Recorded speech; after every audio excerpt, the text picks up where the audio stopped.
নমস্কাৰ শ্ৰদ্ধা ছাৰ-বাইদেউসকল আপোনালোক সকলোকে মই মোৰ ইউটিউব চেনেল নলিনীকান্ত ডেকালৈ স্বাগতম জনাইছোঁ। ইতিমধ্যে আপোনালোকে জানে কোভিডৰ কাৰণে নতুন এছঅপি প্ৰকাশ পাইছে আৰু তাৰ সমসাময়িকভাৱে শিক্ষা বিভাগৰ কাৰণে এখন পৃথক এছঅপি প্ৰকাশ পাইছে আৰু এছঅপিখনত শিক্ষা বিভাগৰ বিদ্যালয়সমূহ কেনেকুৱা ধৰণে খুলিব, পাঠদান কেনেকুৱা ধৰণে হ'ব, মিড ডে মিল কেনেকুৱা ধৰণে হ'ব, এই আটাইখিনি কথা ক'বৰ কাৰণে চেষ্টা কৰা হৈছে আৰু এইখিনি কথা আপোনালোকক ক'বৰ কাৰণে মই চেষ্টা কৰিম। এইখন হৈছে government of Assam education department Dispur গুৱাহাটীৰ তৰফৰ পৰা প্ৰকাশ পোৱা এখন অৰ্ডাৰখন প্ৰকাশ পাইছে 7 জানুৱাৰী 2022 তাৰিখে। এতিয়া চাওক ইয়াতে এই ষ্টেণ্ডাৰ্ড অপাৰেটিং প্ৰচিডিউৰ এছঅপি লিখা হৈছে আৰু ইয়াতে কি জেনেৰেল গাইডলাইন আছে, গাইডলাইনখিনি ইয়াতে সুন্দৰকৈ দিয়া হৈছে। এইখিনি আপোনালোকে চাওক। ইয়াৰ আগৰ ভিডিঅ'ত আমি কিছু কথা কৈছিলোঁ। All school, both gov and private, up to class 8 in Kamrup Metropolitan District and up to class 5 in all other districts shall remain closed until further order. Kamrup জিলাত 8ম শ্ৰেণীলৈকে আৰু বাকী অসমৰ জিলাবিলাকত 5ম শ্ৰেণীলৈকে পৰৱৰ্তী নিৰ্দেশনা নহা পৰ্যন্ত বিদ্যালয় বন্ধ থাকিব। The physical classes shall be allowed on alternate days for class 9, 10, 11 and 12 in respect of Kamrup Metropolitan District as detailed below. এতিয়া কি কোৱা হৈছে, class 9 and 10 shall be held on Monday and Wednesday and Friday. অৰ্থাৎ নৱম এয়া কামৰূপৰ কাৰণে কোৱা হৈছে। কামৰূপ মেট্ৰপলিটান চিটিৰ কাৰণে কি হৈছে, নৱম আৰু ফাৰ্ষ্ট ইয়াৰ অৰ্থাৎ ক্লাছ 9 আৰু হায়াৰ ছেকেণ্ডাৰী ফাৰ্ষ্ট ইয়াৰৰ ক্লাছ হ'ব সোমবাৰ, বুধবাৰ আৰু শুক্ৰবাৰে। ক্লাছ 10 আৰু হায়াৰ ছেকেণ্ডাৰী ছেকেণ্ড ইয়াৰৰ ক্লাছ হ'ব বৃহস্পতিবাৰ, মঙ্গলবাৰ, বৃহস্পতিবাৰ আৰু শনিবাৰে। In respect of other district excluding Kamrup metro' the physical classes shall be allow on alternate days as detail below'. এতিয়া কামৰূপ মেট্ৰ' বাদে বাকীবিলাকত কেনেকুৱা ধৰণে হ'ব, 6, 8, 10, 12 6, 8, 10, 12 হ'ব সোমবাৰ, বুধবাৰ আৰু শুক্ৰবাৰ। কি কোৱা হৈছে আকৌ এবাৰ কৈ দিছোঁ, 6, 8, 10 আৰু 12 হ'ব সোমবাৰ, বুধবাৰ আৰু শুক্ৰবাৰ। তাৰ পৰিৱৰ্তে 7, 9 আৰু এই হায়াৰ ছেকেণ্ডাৰী ফাৰ্ষ্ট ইয়াৰ হ'ব মঙলবাৰ, বৃহস্পতিবাৰ আৰু শনিবাৰ। এনেকুৱা ধৰণে আমাৰ ক্লাছবিলাক হ'ব। এতিয়া হ'ব আমাৰ 6, 8, 10, 12 হ'ব সোমবাৰ, বুধবাৰ আৰু শুক্ৰবাৰ আৰু 7, 9 আৰু হায়াৰ ছেকেণ্ডাৰী ফাৰ্ষ্ট ইয়াৰ হ'ব মঙলবাৰ, বৃহস্পতিবাৰ আৰু শনিবাৰ। The physical classes in respect of degree post graduate students of college, universities, engineering college, technical institution are allowed to function with fully vaccinated student. আৰু বাকীবিলাকৰ ৰেষ্ট্ৰিকশ্যন তেনেকুৱা ধৰণৰ দিনৰ কথা নাই, তেওঁলোকে মাত্ৰ ভেকচিনেশ্যন যিবিলাকে লৈছে, ভেকচিন লোৱা ষ্টুডেণ্টৰ জৰিয়তে সেই ক্লাছবিলাক চলিব। 5 নম্বৰতে in-charge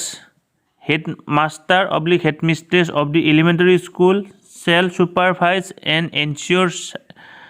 serving of midday meal to the student as per instruction guideline issued by the gov from time to time during class day and off days. ইয়াৰ আগতে অসম চৰকাৰৰ তৰফৰ পৰা প্ৰকাশ পাইছিল গাইডলাইন যে কি যিসকল ছাত্ৰ ছাত্ৰী কিবা কাৰণে যদি বিদ্যালয়ত পাঠদান কৰাৰ সময়ত মিড ডে মিল খাব নোৱাৰে মানে বন্ধ থাকে, তেতিয়াহ'লে তেওঁলোকক ঘৰত এই মিড ডে মিলৰ সামগ্ৰী যোগান ধৰাৰ এটা ব্যৱস্থা কৰা হৈছিলে আৰু সেই হিচাপে যি গাইডলাইন আছে, গাইডলাইন মতে প্ৰাথমিক পৰ্যায়ত কি কৰিব, এই মিড ডে মিলটো চলি থাকিব। 6 number, in respect of attendance of student in school, attendance is not compulsory and will be based purely on parent consent. অৰ্থাৎ কি কৰা হৈছে, ছাত্ৰ ছাত্ৰীসকলক উপস্থিত থাকিবৰ কাৰণে বাধ্য কৰাব নোৱাৰিব বা তেনেকুৱা ধৰণৰ কথা আহি নপৰে। ইয়াতে অভিভাৱকৰ অনুমতি সাপেক্ষে তেওঁলোকে আহিবও পাৰে, নাহিবও পাৰে। In addition to formal classes, online classes will also continue as per requirement and continuity of education. এতিয়া যিহেতু বিদ্যালয় বন্ধ হৈছে 1ম শ্ৰেণীৰ পৰা 8ম শ্ৰেণীলৈকে অনলাইন ক্লাছৰ কাৰণে কৰিবৰ কাৰণে পৰামৰ্শ দিয়া হৈছে। Meeting in school educational institution formal and informal will not be allow in the educational institutional premises. কোনো ধৰণৰ বিদ্যালয় চৌহদত কোনো ধৰণৰ মিটিং অনুষ্ঠিত কৰিব নোৱাৰিব, ফৰ্মেলে হওক বা ইনফৰ্মেলে হওক। There will be no' cultural function, meeting etcetera until further order. পৰৱৰ্তী নিৰ্দেশনা নোহোৱা পৰ্যন্ত কোনো ধৰণৰ কালচাৰেল ফাংচন বা মিটিং অনুষ্ঠিত নহ'ব। There should not be more than 30 student in a section. The head of the institution will assess the require number of section and open more section accordingly if required. বিদ্যালয়বিলাকত এটা সেকশনত 30 জনতকৈ বেছি ছাত্ৰ ছাত্ৰী থাকিব নোৱাৰিব অৰ্থাৎ 6 ৰ পৰা ক্লাছ 12 লৈকে আৰু যদি এই প্ৰয়োজন সাপেক্ষে বিদ্যালয়ৰ যিজন প্ৰধান তেখেতে আৰু সেকশন বনাব লাগিব যদি 20 জন ছাত্ৰ 100 জন ছাত্ৰ ছাত্ৰী আছে তেতিয়াহ'লে সেকশন বনাব লাগিব তেনেকুৱা ধৰণৰ পৰামৰ্শ দিয়া হৈছে The schools educational institutions shall have to be sanitized on every weekend preferably on every Sunday প্ৰত্যেক দেওবাৰে বিদ্যালয়বিলাক স্যানিটাইজ কৰিব লাগিব COVID appropriate behavior should be followed by the every educational institution বিদ্যালয়বিলাকত কোভিডৰ যিখিনি norms hand washing sanitizer mask এইখিনি ব্যৱস্থা গ্ৰহণ কৰিব লাগিব compulsory use of mask sanitizer by all shall be ensured প্ৰত্যেককে মাস্ক আৰু স্যানিটাইজাৰ ব্যৱহাৰ কৰাটো বাধ্যতামূলক social distancing in class shall be ensured maintenance of physical distance of minimum 6 feet both inside and outside of the classroom should be ensured 6 foot দূৰত্বৰ কথা কোৱা হৈছে a temperature check all the student teacher etc shall be done every day through thermal scanning during entry of the teacher student and non teaching staff বিদ্যালয়ত temperature মানে ছাত্ৰ ছাত্ৰী শিক্ষক আৰু মানে নন টিচিং ষ্টাফ সকলোৰে টেম্পাৰেচাৰ চোৱাৰ ব্যৱস্থাটো কৰিব লাগিব তাৰ পিছত every school college or educational institution authority should coordinate with the nearest health centre PHC/CHC etc in case of fever cough difficulty in breathing medical emergency কিবা কাৰণত যদি জ্বৰ কাহ এনেকুৱা ধৰণৰ হয় ওচৰৰ যি স্বাস্থ্য কেন্দ্ৰ আছে স্বাস্থ্য কেন্দ্ৰৰ লগত যোগাযোগ কৰি তেওঁলোকৰ সহায় সহযোগ কৰাৰ কাৰণে পৰামৰ্শ দিয়া হৈছে Whenever any COVID-19 positive case is detected in the school premises, immediate information should be shared with the nearest government health institution, circle office of the concerned every circle, and thereafter the school should be open next day only for COVID-19 testing of the student, teaching, non-teaching staff, etc. কিবা কাৰণত যদি বিদ্যালয়খনত কোভিডৰ ধৰা পৰে Covid positive পোৱা যায় তেতিয়াহ'লে চৰকাৰী হস্পিটেল বা ৰেভিনিউ চাৰ্কুলত খবৰ কৰিবৰ কাৰণে পৰামৰ্শ দিয়া হৈছে আৰু পৰৱৰ্তী দিনটোত বিদ্যালয় খোলা হ'ব বিদ্যালয় ছাত্ৰ ছাত্ৰী শিক্ষক বা নন টিচিং ষ্টাফৰ কোভিড টেষ্টৰ কাৰণে hand washing facilities in the school college shall be arrange at prominent location inside the premises a separate room shall be identified and be keep ready to keep any student teacher non-teaching staff under isolation in the event of any positive symptom কিবা কাৰণত যদি কোভিডৰ এনেকুৱা ধৰণৰ লক্ষণ দেখা পায় তেখেতৰ কাৰণে এটা এক্সট্ৰা ৰুমৰ ব্যৱস্থা কৰিব লাগিব আৰু বিদ্যালয়ত এটা এক্সট্ৰা ৰুম অলৰেডি ৰেডি কৰি থ'ব লাগিব বুলি পৰামৰ্শ দিয়া হৈছে তাৰপিছত চাওক তাৰপিছত এটা কোৱা হৈছে ছাত্ৰ ছাত্ৰীয়ে কোনো ধৰণৰ মেটেৰিয়েল বেলেগ ছাত্ৰ ছাত্ৰীৰ লগত শ্বেয়াৰ কৰিব নোৱাৰিব তাৰপিছত the health hygiene and safety protocol of COVID-19ৰ কাৰণে যিখিনি প্ৰয়োজন সেইখিনি মানি চলিব লাগিব তাৰপিছত regarding sanitization of school it will be and joint responsibility যেতিয়া চেনিটাইজাৰৰ ক্ষেত্ৰত SMDC আৰু সকলোৰে SMDC deputy commissioner of district joint director of health service and inspector of school সকলোৱে ইয়াতে মানে সকলোৱে ইয়াতে জড়িত হ'ব লাগিব চেনিটাইজেশ্যনৰ ক্ষেত্ৰত students should made aware about the proper and scientific use of mask কেনেকুৱা ধৰণে ইউজ কৰিব লাগে ছাত্ৰ ছাত্ৰী এইখিনি কথা ক'ব লাগিব regular cleaning and disinfection of the classroom toilet cleaning কৰিব লাগিব arrangement of portable water for hand wash হাত ধোৱাৰ কাৰণে পানীৰ ভাল ব্যৱস্থা কৰিব লাগিব social distancing কথা কোৱা হৈছে ডিষ্ট্ৰিক্ট লেভেল ইয়াতে কোৱা হৈছে চাওক district level task force chaired by deputy commissioner of the district and consisting of district head of the concerned line department as member will be responsible for ensuring enforcement of the SOP আৰু এই SOP খন ব্যৱহাৰ মানে বলবৎ কৰাৰ ক্ষেত্ৰত বিভিন্ন ধৰণৰ চৰকাৰী বিষয়া গুৰুত্বপূৰ্ণ ভূমিকা বহন কৰিব school educational institution shall not be open in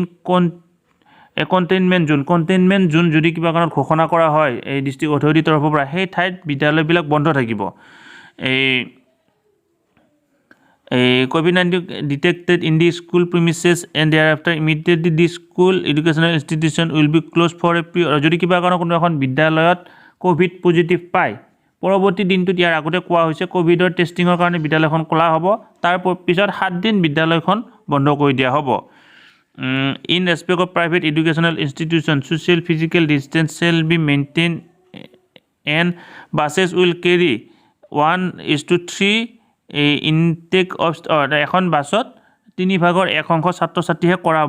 কঢ়িয়াব পাৰিব এনেকুৱা ধৰণৰ গোটেইখিনি কথা কোৱা হৈছে গতিকে আমি যিখিনি নিয়ম বান্ধি দিয়া হৈছে বা যিখিনি নিয়মৰ কথা কোৱা হৈছে গোটেইখিনি নিয়ম আমি ভালদৰে পালন কৰিব লাগিব আৰু ইতিমধ্যে যেহেতু বিদ্যালয়বিলাক বন্ধ হৈ পৰিছে প্ৰথম শ্ৰেণীৰ পৰা পঞ্চম শ্ৰেণীলৈকে বিদ্যালয় বন্ধ হৈ পৰিছে গতিকে যিখিনি কথা কোৱা হৈছে যেহেতু এই মাস্ক সোশ্যাল ডিস্টেন্স তাৰপিছত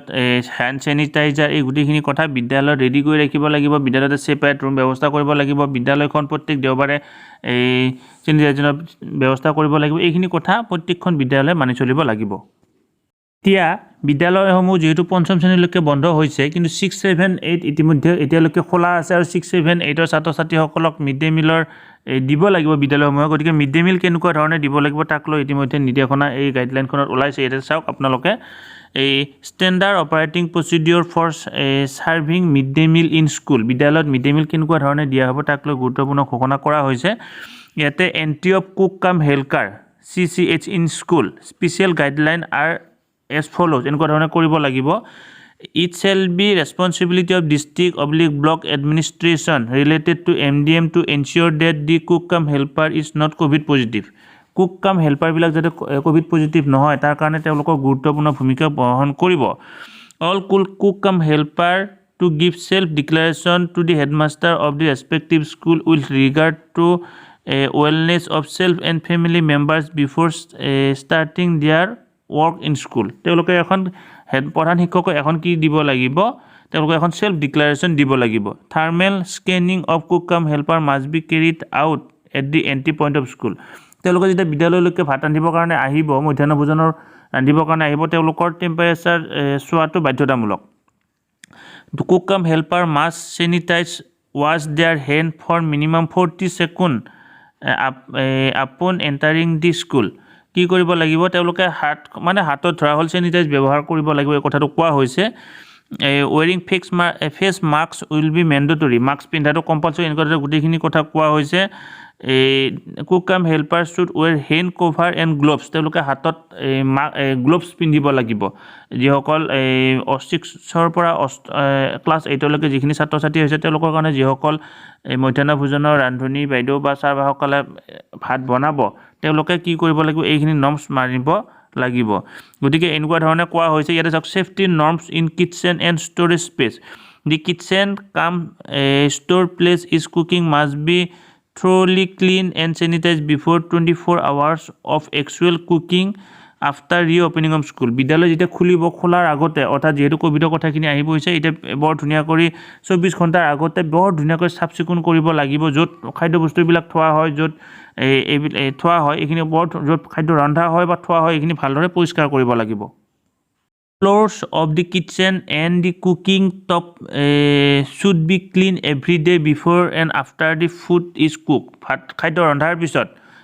কি কৰিব লাগিব কিচেনটো ভাল ধৰণে সাফ কৰিব লাগিব আৰু ৰন্ধাৰ আগতো সাফ কৰিব লাগিব the drainage system should be efficient enough for disposal of refuse অৰ্থাৎ ড্ৰেইনৰ পানীবিলাক ওলাই যোৱাৰ কাৰণে যিখিনি ব্যৱস্থা কৰিব লাগে সেইখিনি ভালদৰে কৰিব লাগিব